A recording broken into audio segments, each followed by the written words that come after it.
At least 23 presidential candidates are in Des Moines for the Iowa State Fair. CBSN political reporter Caitlin Huey-Burns caught up with one of them, Marianne Williamson, and asked her why she made Iowa her home. A lot of candidates come to Iowa and spend a lot of time here, but you have actually moved to Iowa. How has it been going, and what have you gained from that experience? Well, when you're running for president, you live out of a suitcase. So I haven't spent any more time in Iowa than in New Hampshire or Nevada or South Carolina or other places. You rent an apartment and you have your furniture someplace, but you're living out of a suitcase.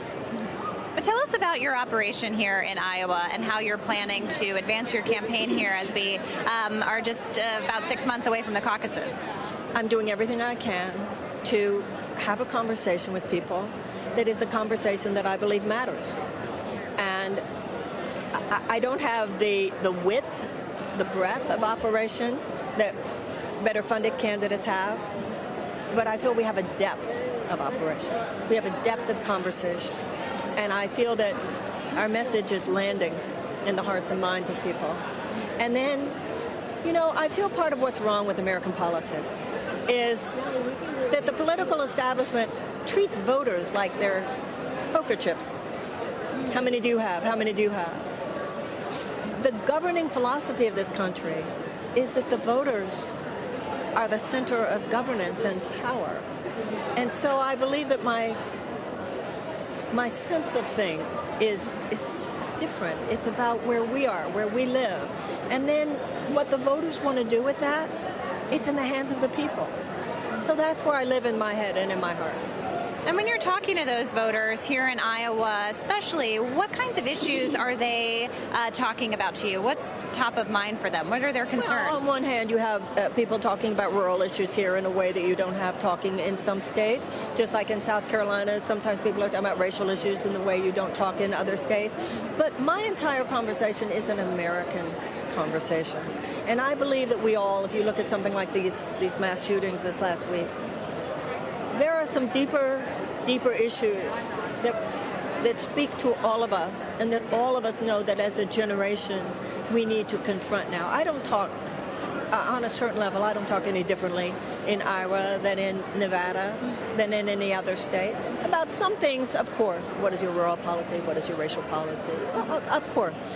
But I believe that our politics should be a conduit for the energies that are emerging as a generation, not just different than black, white, Jew, Christian, Hindu, gay, straight, rich, poor. I'm talking to the American people. And I think there are deeply intelligent, deeply reflective, deeply thinking people in Iowa and in every other state in this country. You bring up the issue of guns. Obviously, after the shooting last weekend, the shootings the last weekend, this issue has come back to the forefront. What would you do differently to make reforms as president? Because it's been an issue that has been elusive in terms of getting anything done on Capitol Hill. As a political outsider, which you are, how would you do things differently?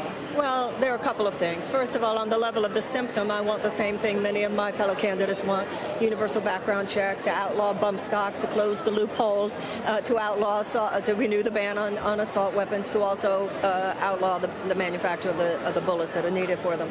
However, what I want, and what I've talked about in my campaign, is the establishment of a United States Department of Peace. You can't just fight violence. Violence is the absence of peace. We have to face the fact that our society is violent. What has happened here? And what are our policies? Do our policies serve just short-term economic issues, or do they serve humanitarian issues? Because where people are happy, that's where you have the greater peace. Where people are allowed to thrive, that's where you have greater peace. Where you have greater tension and anxiety, economic and otherwise, you are statistically more liable to have greater elements of societal dysfunction.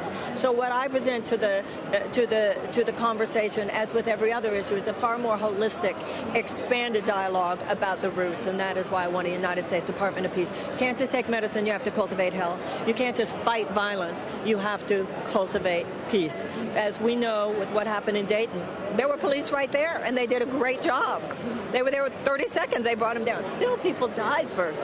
We have to look both at private issues and public issues, individual behavior and also changes in policy. And it is when this generation turns its attention to a proactive cultivation, when we decide we want a peaceful society, we want a loving society, and that's a conversation I know how to articulate, and those are energies inside people that I know how to harness, and that's why I feel I bring something important to the table. And just finally, you made an impact on the last debate stage.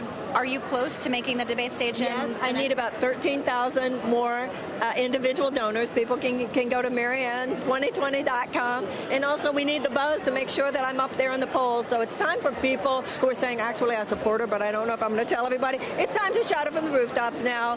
Give me your endorsement, put it on your Instagram, and get this thing going. It's ready. It's time. Great. And have you had a chance to sample any of the food out there? No, I haven't. I've heard about it, though. Great. Thank you so much for taking the time.